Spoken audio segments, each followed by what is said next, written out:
ABBA have made a lot of money.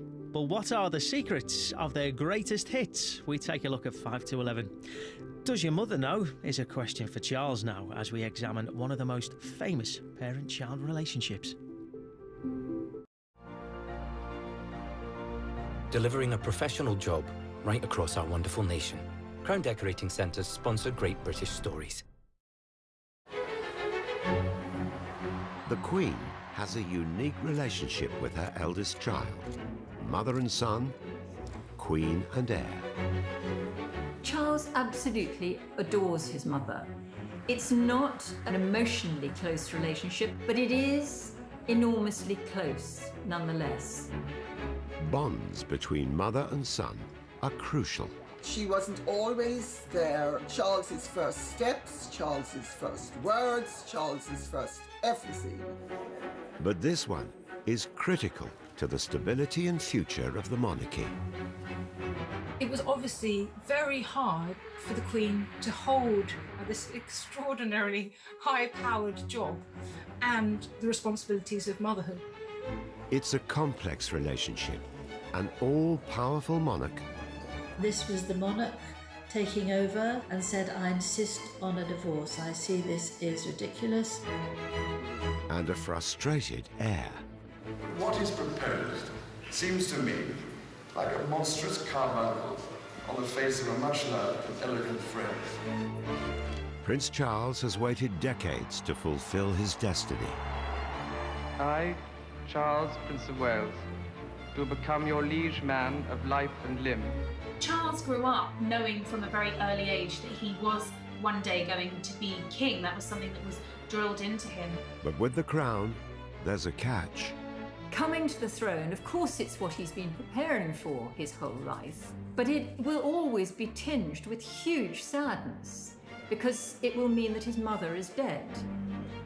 So how has the monarch shaped the man who will be king? Charles will come from a completely new perspective. There'll be a smooth transition, but it will be different. And after decades of his mother's reign, what role has Charles forged for himself? He will be the most prepared monarch that this country has ever had. He is an extraordinary force for good, not just in this country, but around the world.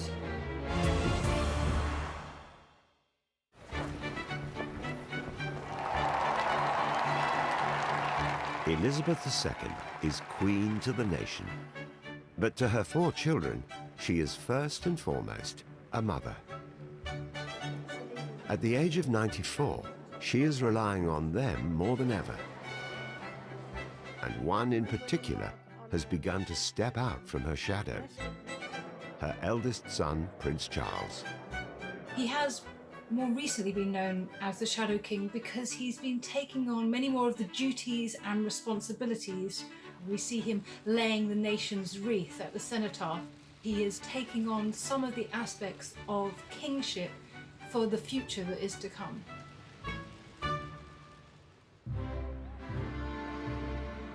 The first child of Princess Elizabeth and Prince Philip, baby Charles was always destined to be king. On the 14th of November 1948, he was born Charles Philip Arthur George and instantly became second in line to the throne. His Royal Highness makes his debut before the cameras. His father's delight in his young son is plain to see. They could actually be like a normal family. That's what the Queen kept saying to her friends. You know, I just want to bring him up as normally as possible. But of course, we know that it's impossible to bring up a royal child normally. He was given the title His Royal Highness Prince Charles of Edinburgh. And at 4 weeks old, his parents had him christened in the music room at Buckingham Palace. As the pictures clearly show, he paid no heed to the filming, remaining perfectly calm while the cameras produced the records we've all been so anxious to see. And when the filming was over, along came Nurse Rowe to put His Royal Highness to bed. Biographer Angela Levin, who spent a year following the Prince of Wales in 2018, has since viewed this footage as an early sign of the challenges the Queen would face as a first-time royal mother.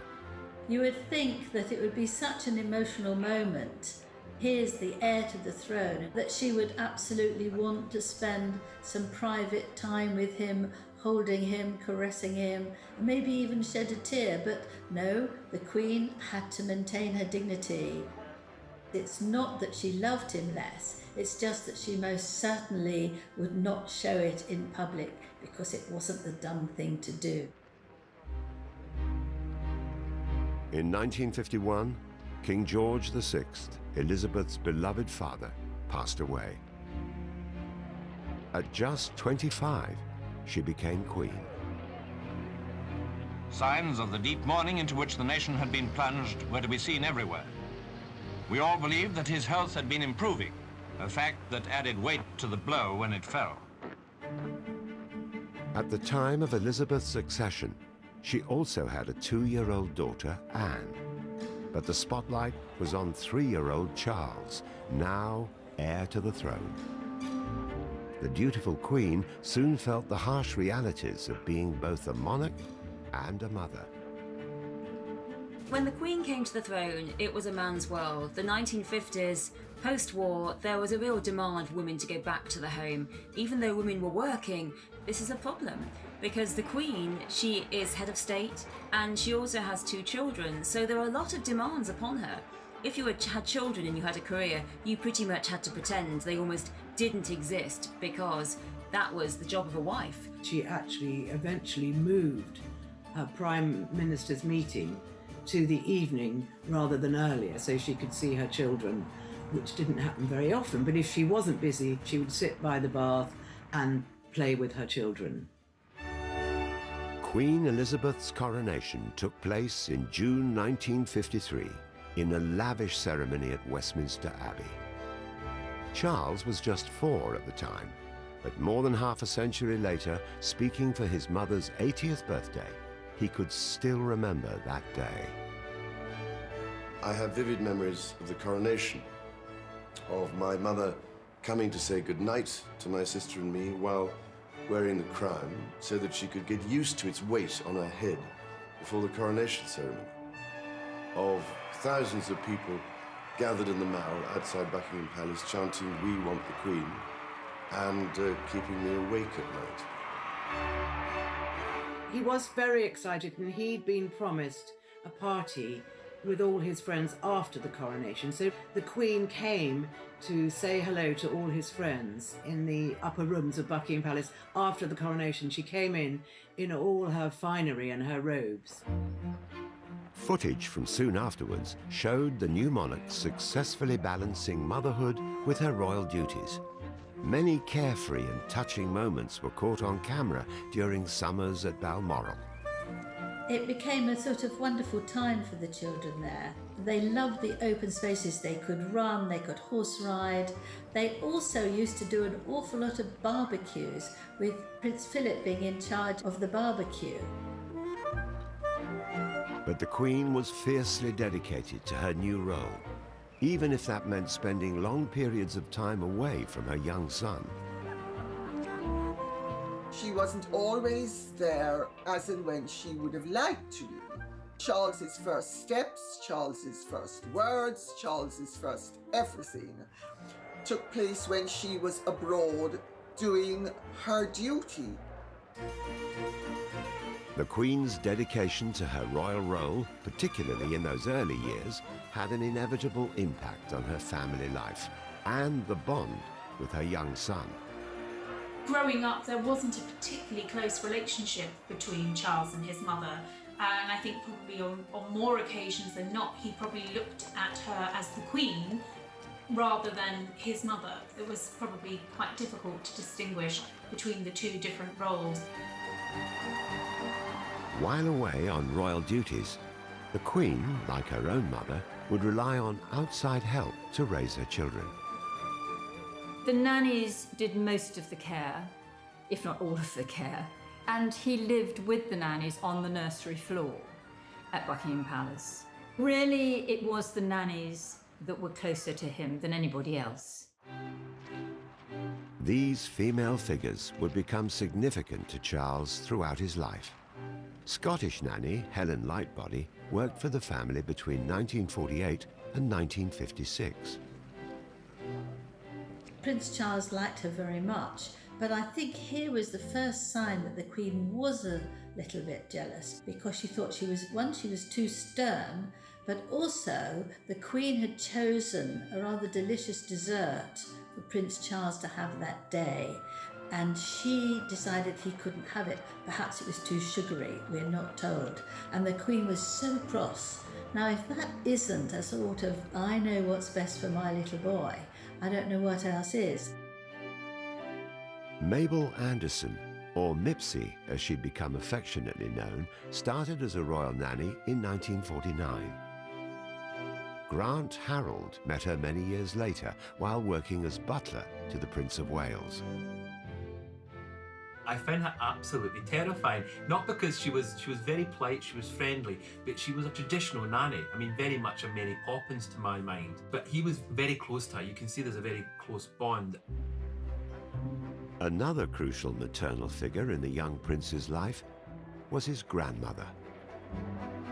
The Queen Mother, who he's referred to as magical, his magical grandmother with whom he had his closest family relationship, because it was the Queen Mother that he could go to for hugs and encouragement and praise. These figures around the young prince nurtured him and offered the support his parents often couldn't provide. Even though the Queen and Prince Philip were not around for a lot of the time, he had an amazing support network of these surrogate parental figures in his life that I think have shaped him and made him the man he is today. In November 1953, the Queen and Prince Philip set off on a 6-month tour of the Commonwealth. After the stay in Fiji came the visit to Tonga, and here, as you'd certainly expect, an outstanding welcome was in readiness for the royal travellers. 5-year-old Charles and Anne, who was just 2, were left behind in the care of their nannies. It was obviously very hard for the Queen to hold this extraordinarily high-powered job and the responsibilities of motherhood. Years later, Charles recalled the lack of contact and the struggles of being thousands of miles away from his parents for so long. My parents being away for long overseas tours during the 1950s, and of determined attempts to speak to them on the telephone in far distant lands when all you could hear was the faintest of voices in a veritable storm of crackling and static interference. I'm sure he had no idea why his mother was away so much. Children can't possibly understand these things. But we do know, from what he said later to his official biographer, Jonathan Dimbleby, that he did resent the absences, that he was hurt by them. After 6 months apart, Charles and Anne sailed out on the Royal Yacht Britannia to join their parents. For the royal children beginning their voyage to the Mediterranean, this must have been easily the most thrilling day of their lives. But a still more thrilling one lay ahead, the day when they would reach Tobruk and see their mother and father again. But the long-awaited reunion appeared to be rather restrained. Prince Charles was 4 or 5, I think, and she just shook his hand. The Queen was so much the Queen at that time that she couldn't slip into being the mother when she came back. The Queen said that they were terribly polite. I don't think they really knew who we were. For the Queen, that must have been terribly hard. In recent years, the prince has opened up about his mother's absence during his childhood.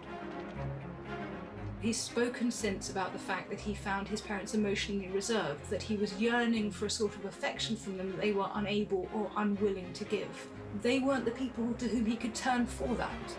Prince Charles was left out of the feelings of that most children really need when they're part of a family. It's taken him, I think, decades to get over it. But the prince's candour about his mother may have pushed them further apart. The Queen really cares about being a mother, and some of the complaints that have been made about her parenting style, many of which have come from Prince Charles over the years, have, I think, hurt her really badly. If Charles's early childhood was a challenge, life was about to get even tougher. his school years were filled with distress. And there were lots of stories how he would, clutch his teddy bear at night time and cry himself to sleep. And drama. For someone who was so shy, to be told this in front of his schoolmates was intensely mortifying.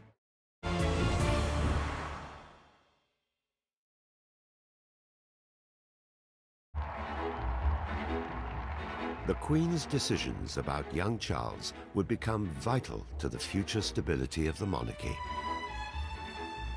The Queen was just 27 when she was crowned.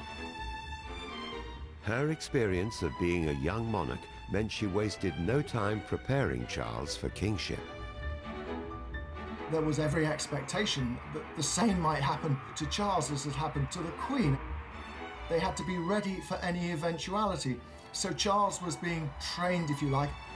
Charles grew up knowing from a very early age that he was one day going to be king. That was something that was drilled into him. There was extra schooling, and that was the mentoring from his mother, the preparation to one day become sovereign. The Queen had first-hand experience as an heir, but it was Prince Philip who seemed determined to take the lead on Charles's development. The Queen was the head of the Commonwealth, the #1 person in the country, but Prince Philip was the head of the family. Prince Philip was a good father. He read to him, he opened his eyes to the countryside, he loved the physical side of being a father, the rough and tumble of it all.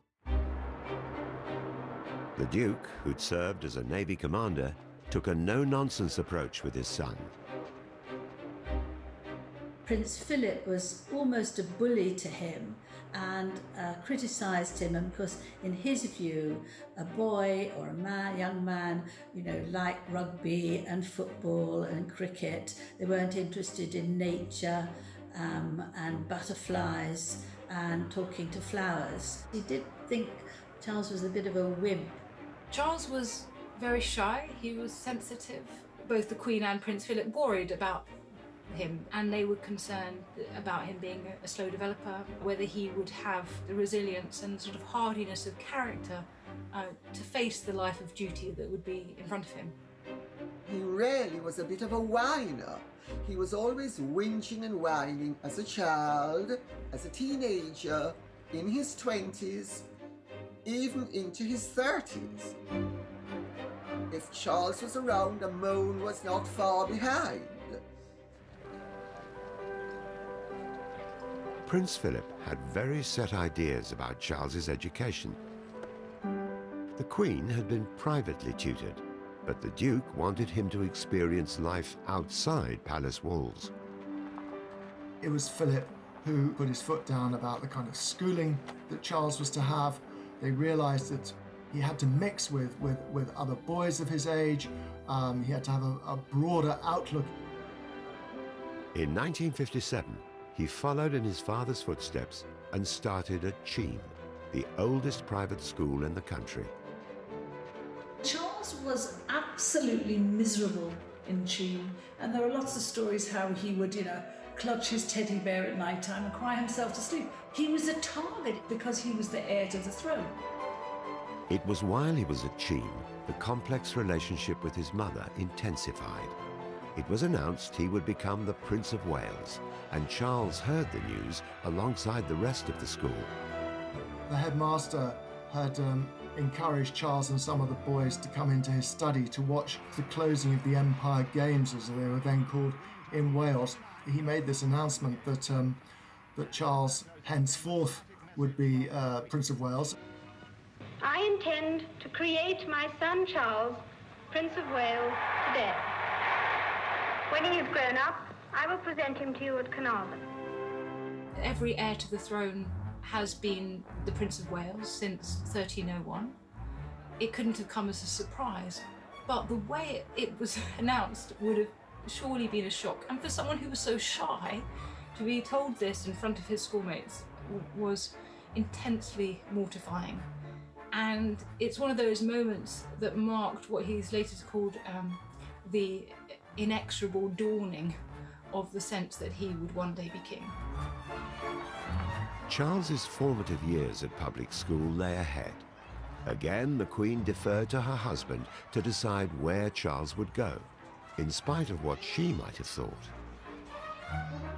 I think the Queen would have very much liked to send Prince Charles to Eton, but she liked to give Philip the right to choose all these things, so she wanted him to feel that he was in control of this, helping Charles become a good heir before he became king.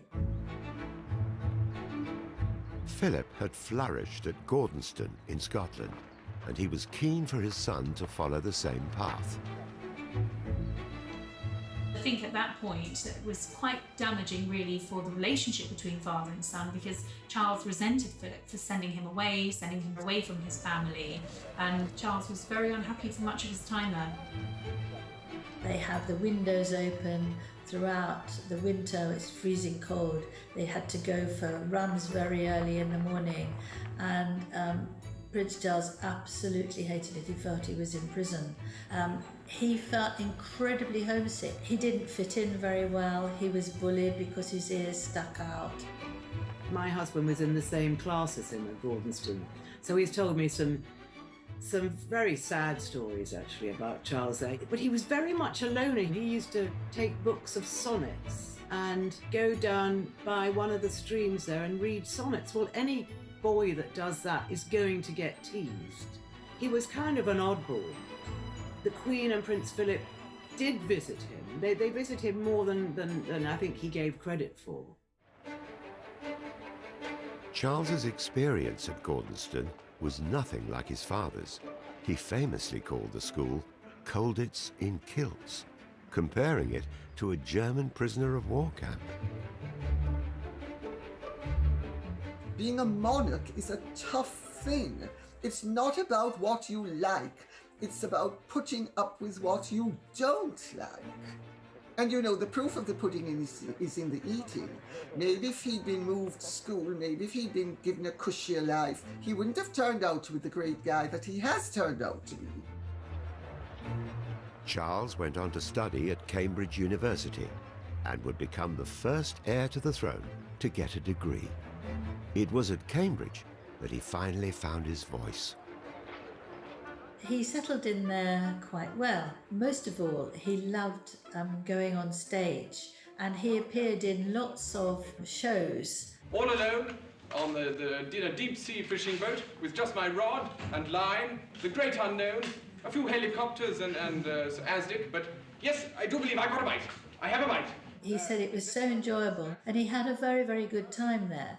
But he was wrenched away in his second year to go and spend a term in Wales because of the investiture coming up. I think I got quite a large one here. It's very, very large indeed. Duty called, and Charles was required to perform on a very different kind of stage. He would be invested by his mother as the Prince of Wales at a time when the British government felt threatened by a resurgent Welsh nationalist movement. Charles, Philip, Arthur, George. The 21st Prince of Wales drives through the streets of ancient Carnarvon for his investiture.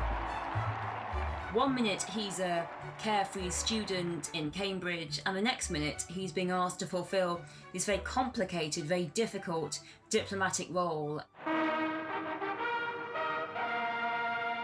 On the 1st of July 1969, his investiture ceremony took place at Carnarvon Castle, the birthplace of the first English Prince of Wales.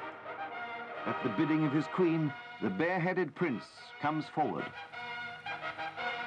Really, looking back, seems an incredible amount to ask of such a young man. You know, you can see the sort of nervousness in Charles's face that he has to play this whole medieval role in the investiture. Charles was determined to deliver for the public, but most importantly, his mother. Charles, being heir apparent, was always going to be an absolutely pivotal moment in his life. The coronet for sovereignty. You can clearly see how proud the Queen is of her son, and particularly when he delivers his speech in Welsh, thus establishing an early and genuine connection with the Welsh people, which would have been incredibly important not just to him but also to his mother. That investiture gave the world its first proper glimpse of the relationship between mother and son. I, Charles, Prince of Wales, do become your liege man of life and limb, and of earthly worship. And faith and truth I will bear unto thee, to live and die against all manner of folks. There was a very powerful link between them at that moment. They had to look into each other's eyes. It was very moving, I think. If you look at the Queen herself, you can see the pride, actually, I think, in her eyes. He was devoted to his mother from the very beginning. But this is a formal moment at which to acknowledge, to be her liege man of life and limb. It's quite something, and I think it was a very moving moment for him. You don't see the devotion very often, and I think in that ceremony you actually did. Charles absolutely adores his mother. It's not a physically close relationship or an emotionally close one, but it is enormously close nonetheless. And Charles is almost in awe of his mother.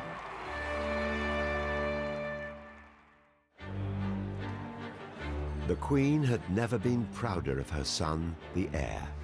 But in later years, it was his love life taking centre stage, and it sent the press, public, and his parents into a frenzy. The monarchy was going through a really, really rocky time. What Charles and Diana were doing by being at war with one another was splitting the country.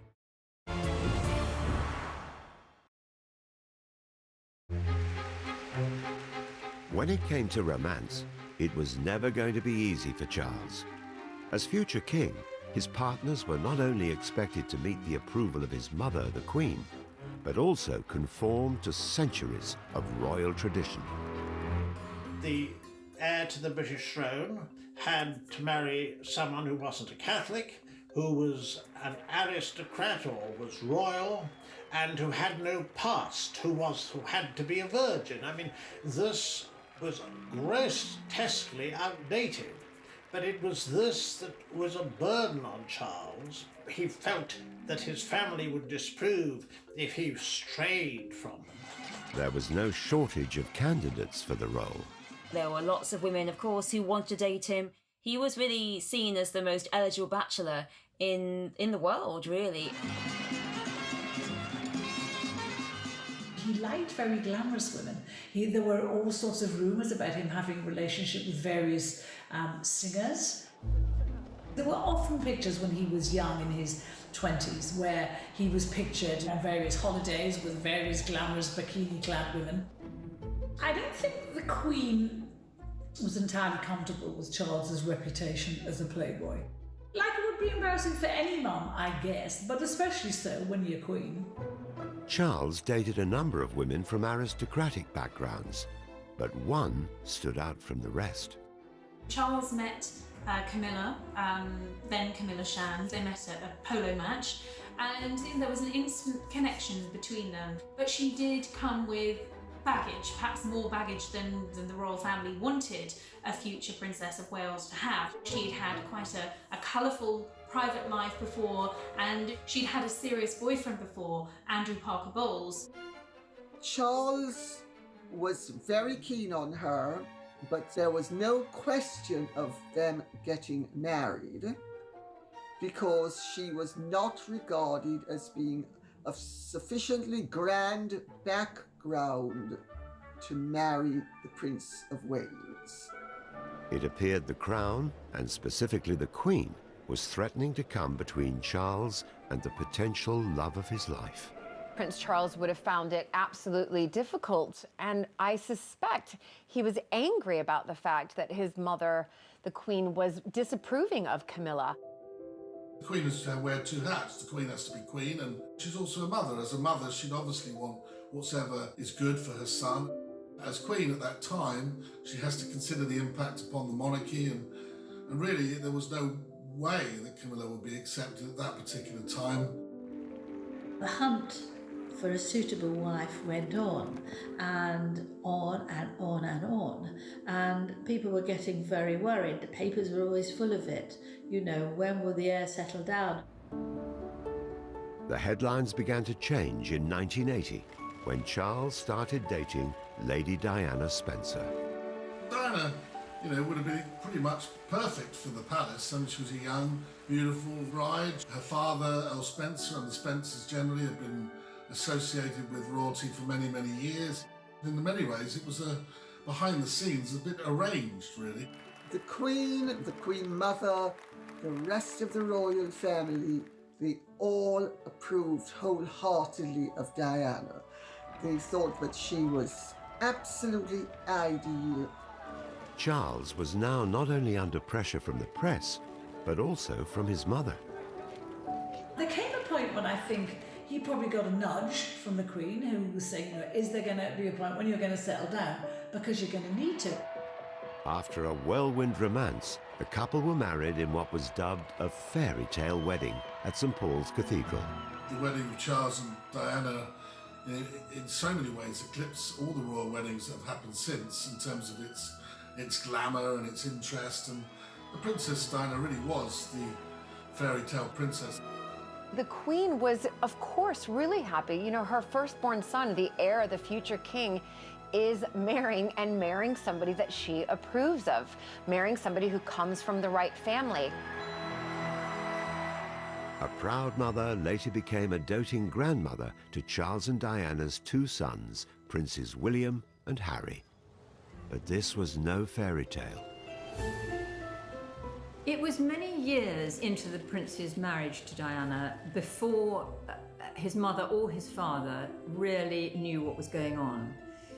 They didn't realize how unhappy Charles was. As heir to the throne, the stability of the monarchy rested on Charles's shoulders, something his mother was keenly aware of. He felt so in awe, and he felt he'd let down his parents so much.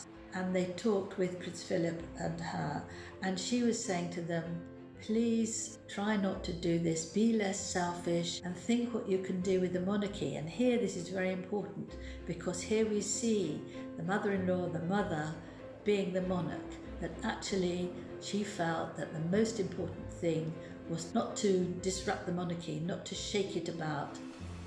But Charles went public with his marital problems, making an unprecedented and historic appearance in a candid documentary in 1994. Did you try to be faithful and honourable to your wife when you took on the vow of marriage? Yes, absolutely. And you were? Yes. Until it became irretrievably broken down. I think the Queen was hurt by the whole Dimbleby exercise. Dimbleby wrote a book as well as doing the interview. Charles surrendered all his letters and diaries, so all his private thoughts were in the book, and his private thoughts about his upbringing and his relationship with his parents. And I think the Queen was very hurt to hear that Charles didn't feel he was sufficiently loved by his parents. And as for the admission of adultery, I think she just felt it was the most terrible mistake, and he should never have done it. But the Queen's troubles over Charles's marriage were far from over. After Charles's very public revelations, Diana hit back months later with this explosive and highly revealing interview on BBC's Panorama. Well, there were 3 of us in this marriage, so it was a bit crowded. The so-called War of the Waleses had begun. Diana talked about the fact that she had suffered depression after the birth of her children, that she had been self-harming, that she'd felt isolated in the royal family, she'd had bulimia, and that Charles had committed adultery. And she also confessed her own adultery with James Hewitt. 23 million people, thereabouts, watched it. It was sort of dominating royal coverage. It was overshadowing all the good works of the royal family, and they thought it was sort of corroding public attitudes towards the House of Windsor. And it was a very damaging time for the Queen. I mean, the monarchy was going through a really, really rocky time, because monarchy is supposed to be all about unifying the country, and what Charles and Diana were doing by being at war with one another was splitting the country. The marriage problems of Charles and Diana have cast a shadow over the royal family. Now the Queen has decided to bring the whole issue to a head by advising them to divorce. This was the monarch taking over, not so much the mother or the mother-in-law, and said, I insist on a divorce. I see this is ridiculous. It's not going to work with being separated. They had to divorce. The breakdown of Charles and Diana's marriage had put strain on the monarchy and the Queen's relationship with her son. But nothing could prepare them for what would happen next. We have reports from Paris that Diana, Princess of Wales, has been killed in a car accident. The death of Diana and the events surrounding it, and over those 7 days between her death and her funeral, were one of the most pivotal moments in the Queen's career as monarch.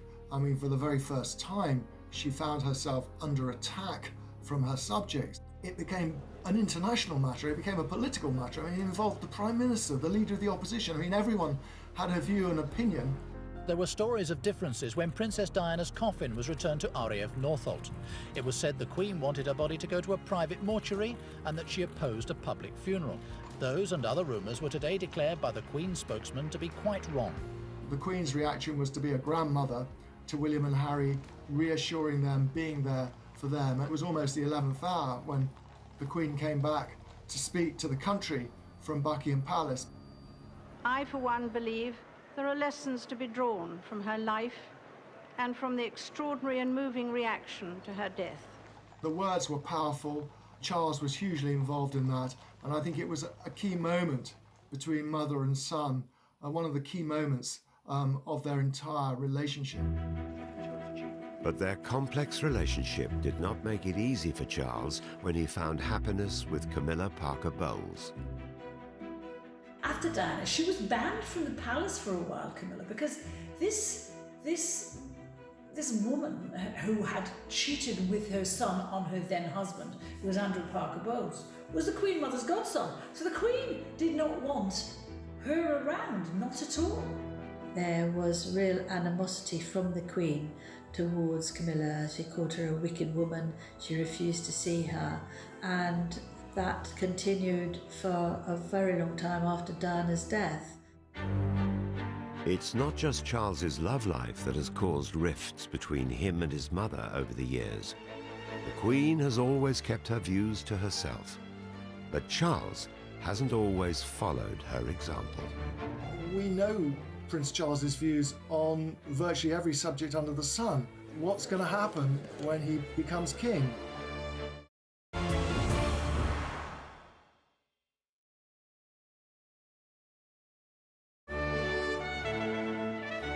At 71 years old, Prince Charles is the longest-serving heir apparent in British history. When he takes over from his mother, he will be the oldest king ever crowned. He knows one day he will be king, but he'll only be king on the death of his mother. We all know realistically that she's not going to go on and on and on, but we do hope that she'll go on for quite a few more years yet. Until then, Charles has had to carve out a role for himself.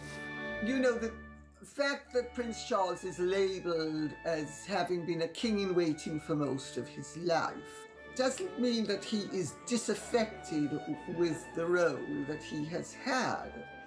He has had a golden opportunity, which he has grasped, of creating a very expanded role for the Prince of Wales.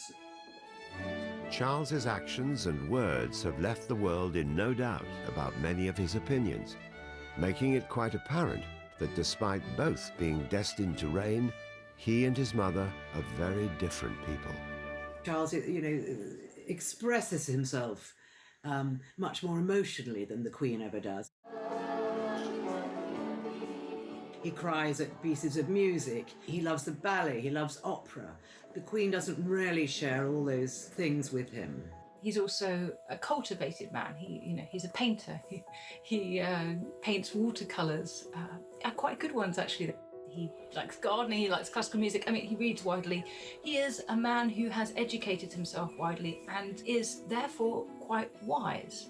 And although we don't know whether the Queen accords with any of these interests, her interests tend to be more sort of horses and dogs. The Queen has always been very thrifty. You know, we've seen her breakfast table with Tupperware boxes on it, and we've seen her 3-bar electric fire that heats her palaces. Prince Charles is very different. He leads a much more extravagant lifestyle. He loves luxury. He likes things being just right. It's not just their interests and personalities that differ. Charles and the Queen are very different in one particular way, which is that the Queen has been a model of discretion. We don't know her political views. She has kept a determinedly neutral stance, whereas we do know quite a lot of the political views of Prince Charles. The difference is that the Queen has always kept her feelings to herself, whereas Prince Charles doesn't hold back. Do you think it matters that we have 20% of children who never get out to see scenes like this? That is worrying, I think. And so it helps enormously, I believe, if children can have this connection by growing something. It's often said that the mantra of the royal family is never complain, never explain. This has been the Queen's approach for nearly 70 years. But she is the monarch, and Charles is not. Until he takes the crown, he's had a different approach to his mother. He has intervened, perhaps most famously, of course, on architecture, and he gave a series of very dramatic speeches in which he pretty much spelled out his opposition to modern architecture. But what is proposed seems to me like a monstrous carbuncle on the face of a much loved and elegant friend. He's probably said the sort of things that we would say, but nobody would take any notice. He was instrumental in the extension to the National Gallery, and what there is now is very pleasing. He was instrumental in getting the plans for Paternoster Square around St Paul's Cathedral changed, and it's terrific round there. Can you imagine half the horrendous tower blocks we would have had in this country had Prince Charles not put his foot down? I mean, modern British architecture in England is pretty pathetic. And I say that as somebody who studied art for 11 years. From architecture to the environment, Prince Charles has never hidden his thoughts and opinions. Ladies and gentlemen, the battle against climate change is surely the most defining and pivotal challenge of our time. We know Prince Charles's views on virtually every subject under the sun. What's going to happen when he becomes king? Is he suddenly going to adopt some sort of monastic silence and sit on the fence? Prince Charles has been somewhat of a visionary. He's talked about the dangers of plastic in seas, the environment, keeping nature alive and well, which is not any of the things that particularly interest the Queen. They're very diverse on that. What if the people don't like what they see? I knew you were going to ask that. Those opinions have not only made him an outspoken Prince of Wales, but according to some, also affected his relationship with his parents, particularly his mother. He annoyed his parents. Actually, they felt he was weak. They felt they couldn't trust him to be king, that he had all these funny ideas about spiritualism and plastic in the sea. Increasingly, people start talking about Charles as a bit eccentric. There are cartoons of him talking to his plants and thinking too much about his plants. But perhaps most controversially, Prince Charles has waded into the world of politics. Over the years, he's written numerous letters to government ministers and politicians, something his mother would never do. Well, the Queen has always kept her feelings very private, particularly any political feelings. You know, we have had a greater insight into the workings of the mind of the Prince of Wales, largely down to letters that he handwrote to MPs. They became known as the Black Spider Memos because his very distinctive, long, spidery writing. He would quite often take ministers to task privately about many issues. As monarch in waiting, Charles has used his role to find a voice. I think throughout his life, Charles has demonstrated an extraordinary ability to care about things that matter. So he cares very much about sustainability, about climate change issues, ocean pollution, deforestation. And it's important that somebody in a key position takes an interest in that, because they take an interest and other people will listen. People in power will listen. People in government will listen. The Prince of Wales has used his position as king in waiting to actually have a very effective role constitutionally. But that's not something the Queen has approved of. Well, I understand that the Queen has viewed his interventions with unease on occasions. She doesn't feel that it is the place of the royal family to take a lead on matters which could be interpreted as political or policy making. When Charles eventually does become king, will he reign more like his mother before him? She has been extremely measured over the years, and where Prince Charles has not been, but then their roles have been radically different.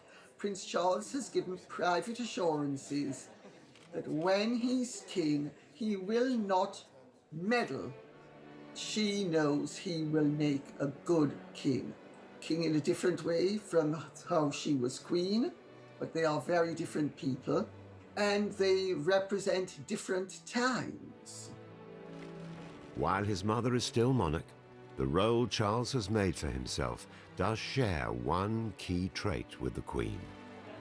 I think for the Queen, everything is about duty. Duty comes first, and that goes back to a bygone time. There's no manual about how a Prince of Wales should spend his life, and in fact, previous Princes of Wales have frittered their time away.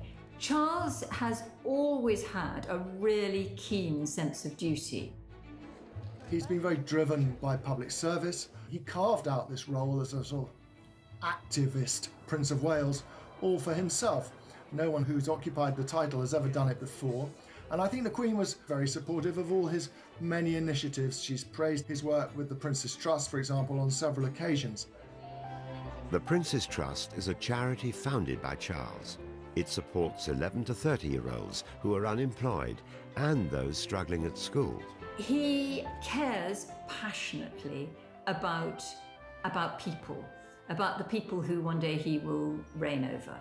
He cares about their living conditions, he cares about their future, about the future for their children, and he's got a finger in absolutely every pie and has made life so much better for so many millions of people the world over. I don't think he's been doing that to impress his mother. I think he's been doing it because he actually genuinely cares. There are those royals that turn up at their charity events. They just show up, smile, and wave a hand. Prince Charles is different. He is very passionate about the charities that he works with. He knows so much about them. He's very, very involved with them. As well as being a hugely successful charity, the Prince's Trust has also served as an opportunity for a proud mother to publicly reward her son. In 1999, the charity was presented with a royal charter.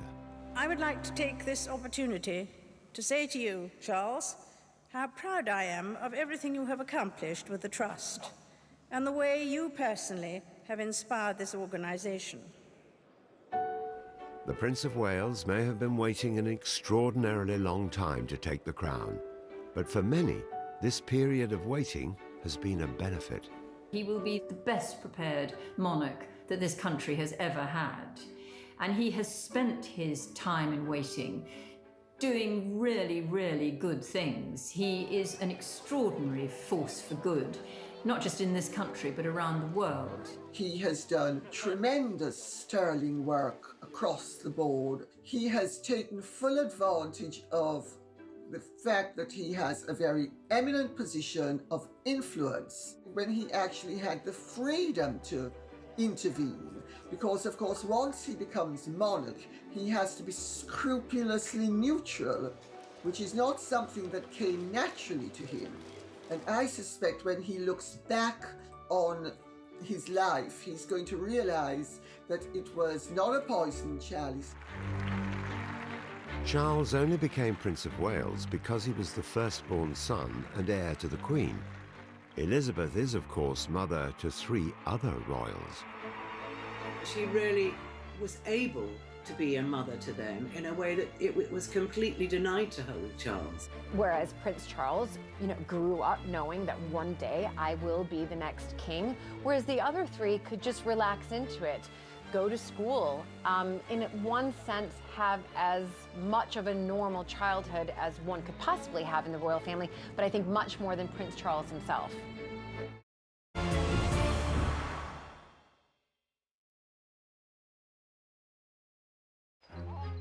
As the Queen's first son and heir, Charles has always had a different relationship with his mother than those of his brothers and sisters. So how did his childhood compare to his younger siblings?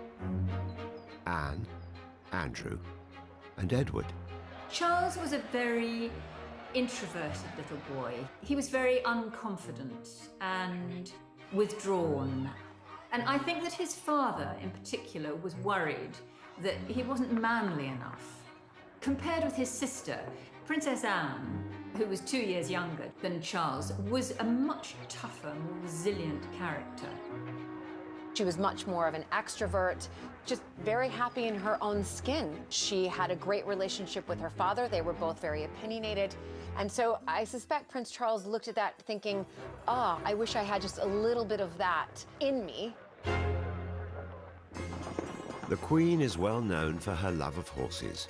From an early age, Princess Anne shared her mother's passion for all things equestrian, helping to strengthen their relationship to the possible exclusion of Charles. Princess Anne and the Queen bonded over their love of horses, where Prince Charles, maybe at a younger age, didn't show the same enthusiasm or interest. The Queen did teach Charles to ride, but he wasn't a natural like Anne, and that gave Anne and the Queen an opportunity to ride out together and to bond over that love of riding. He didn't have that same maternal bond with the Queen that Anne enjoyed. By the time the Queen gave birth to her 3rd child, Prince Andrew, in 1960, Charles was already away at boarding school. Opportunities for him to bond with his siblings and parents were limited to school holidays. I don't think Charles had much of a relationship with his siblings as he was growing up because he was very rarely there. So he just didn't see them. He didn't have much of a relationship with them as they were born quite a long time after him. So he's never been close to them. With Charles spending weeks at a time away at boarding school, the Queen was able to devote more time to her younger sons than she had with him. Don't forget that when she came to the throne, she was young, she was handling an enormous set of new responsibilities being sovereign, and of course coming to terms with motherhood and all of the challenges that entailed. If she hadn't had to become Queen, she would have spent a lot more time with Charles, as she did with Andrew and Edward. She would get involved with their education, she went to every single school play. She really was able to be a mother to them in a way that it was completely denied to her with Charles. As future monarch, Charles's childhood differed in one other crucial respect compared to his siblings. Prince Charles grew up knowing that one day I will be the next king, whereas the other 3 could just relax into it, go to school, have as much of a normal childhood as one could possibly have in the royal family, but I think much more than Prince Charles himself. He knew he was different. He was different by his birthright. He was the only one who was born heir apparent. And I think that sense of burden and responsibility rested quite heavily, even on very young shoulders, and just that sense of knowing that he was different. While the Queen has never admitted to having a favourite child, one of her sons is rumoured to hold a higher place in her affections. I think the Queen absolutely has a favourite, and I think it's Andrew, and there's a very good reason for that. Andrew was called the love child in the royal family because the Queen and the Duke were having rumoured problems in their marriage. The Queen's complex relationship with her eldest son Charles has led many to speculate how it affected his own approach to parenting. I think at first, when Prince Charles became a father, he left a lot of the parenting to Princess Diana, and we can see that, the hugging, the laughing, the cuddling that she did. But when Diana died, Charles had to become mum and dad. After her death, it changes completely, and he is very hands-on for those boys and knows that he has to be. He really stepped up that parenting role when he needed to. As Prince Charles's former butler, Grant Harold has witnessed his parenting style up close. He is a fantastic parent, very caring, loving, considerate. As far as where his parenting styles came from, she would have given him some pointers and advice. As a grandmother herself, the Queen now favours a more hands-on role than she did as mum to Charles. The Queen adores all her grandchildren, and she treats them all equally. Maybe William and Harry a little bit more equal than the others. The Queen has always been there for William and Harry. She has an incredibly close relationship with them, as she does with all of her grandchildren and her great-grandchildren. And one of the greatest joys and sources of pleasure in her life now are spending time with her grandchildren and her great-grandchildren, something that she didn't get to do perhaps as much of as she would have liked when she was a mother, because she was busy being Queen. Just as she has mentored Charles to become king, the Queen has also passed on her decades of experience as monarch to his eldest son and heir, William. The relationship between William and the Queen is very strong because, you know, she appreciates that one day he'll be king, and so she will, help him along the way in understanding the way things work. Prince Charles has long been the monarch in waiting, but as the Queen gets older, he's increasingly exerting his authority, with Camilla by his side. Never more so than when Andrew, the Queen's alleged favourite, caused a scandal because of his friendship with convicted sex offender Jeffrey Epstein. Charles's increasing influence became evident during the fallout from this now infamous BBC interview watched by millions. Do you regret the whole friendship with Epstein? Now, still not. The truth is, it's difficult for a mother to act decisively necessarily with someone she loves. And with Prince Andrew, maybe she was relying too much on what he was telling her about the Epstein scandal. While the Queen previously had called the shots, for Charles enough was enough. This time it was his turn to put monarchy before family. Charles and Camilla were in New Zealand at the time of Prince Andrew's interview, and I think Charles, like everybody else, he was absolutely horrified. And I think he felt he should take over here. And so he rang his mother and he said to her, Prince Andrew's my brother, but he cannot be allowed to behave like this. The Queen was guided by Charles, and I think that episode particularly illustrates just how involved Charles now is in the daily workings of the monarchy. He does have a leading role, and he is more powerful now than he ever has been. Buckingham Palace released a statement saying that Prince Andrew was to relinquish his royal patronages. Charles had effectively fired his younger brother as a senior member of the firm. He saw that Andrew had no option but to withdraw from public duty and absolutely pull back from all his official engagements. And he made that clear that that is what he expected his brother to do. Charles was now calling the shots, and he had to do what he was told. Throughout her reign, the Queen has served the country dutifully. But when the time comes for Charles to take over, is the future of the monarchy secure? There was a period when the Queen was concerned about the succession of the House of Windsor.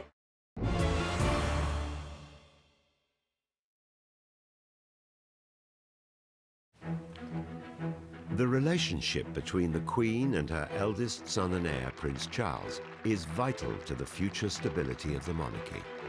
Charles has spent practically his whole life as next in line to the throne.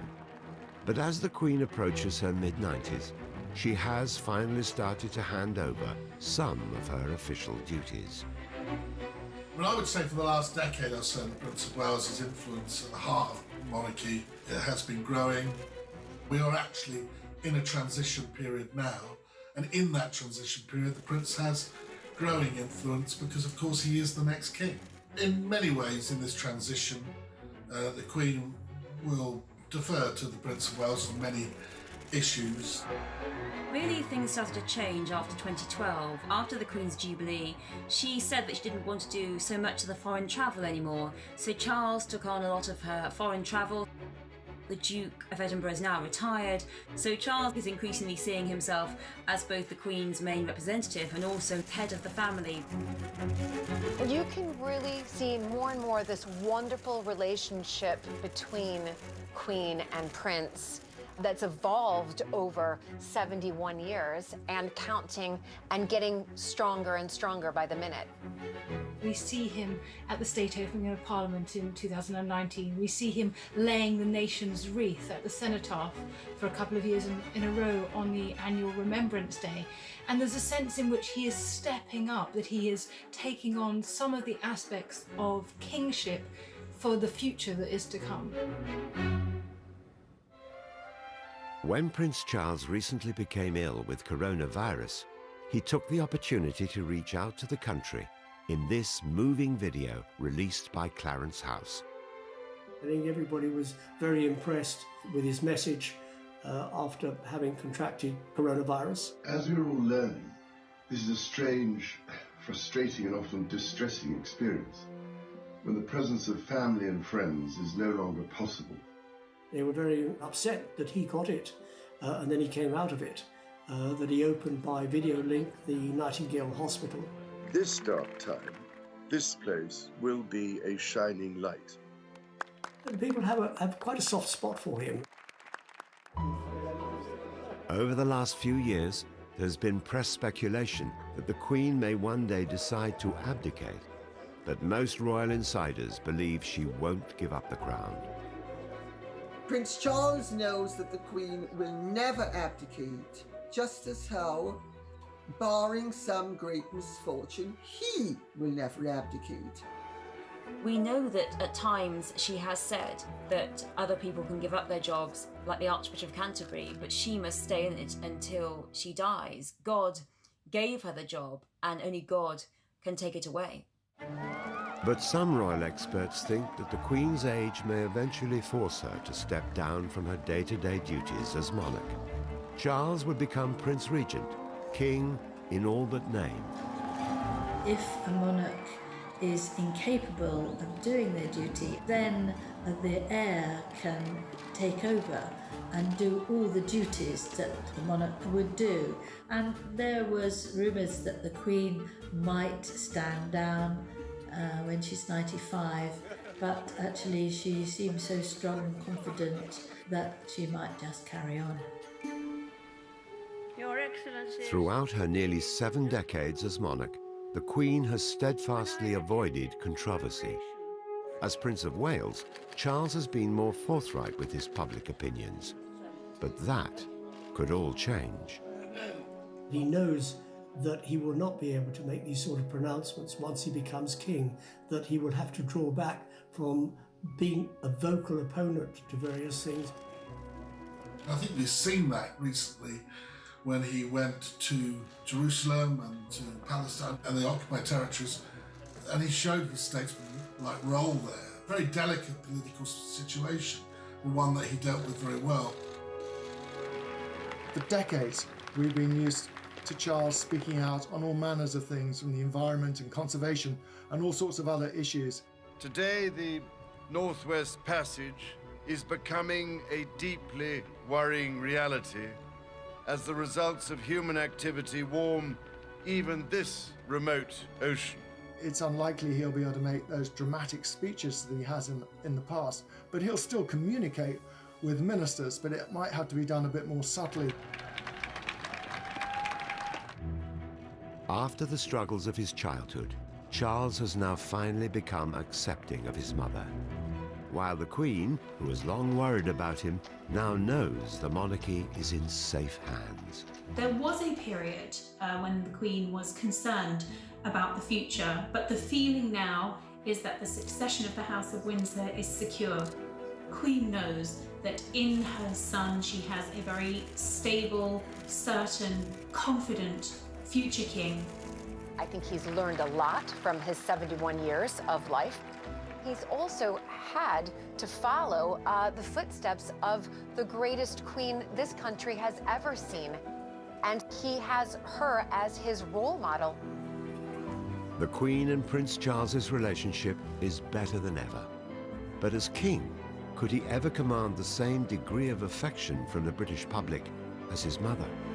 Some people don't really like Prince Charles, and they still stand up for the late Princess of Wales. But I think that the majority of people have come round to thinking he's been much underrated, and he actually could do a good job as king. As time goes on, Charles is definitely getting more popular because people can see that he is now so very much helping the Queen. Therefore, because of that role, people are responding much more positively. The Queen and the British public have also come around to the prospect of Camilla alongside Charles on the throne.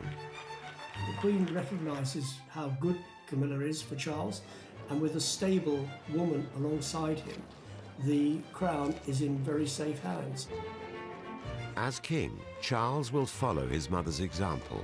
He also knows the monarchy needs to evolve to survive.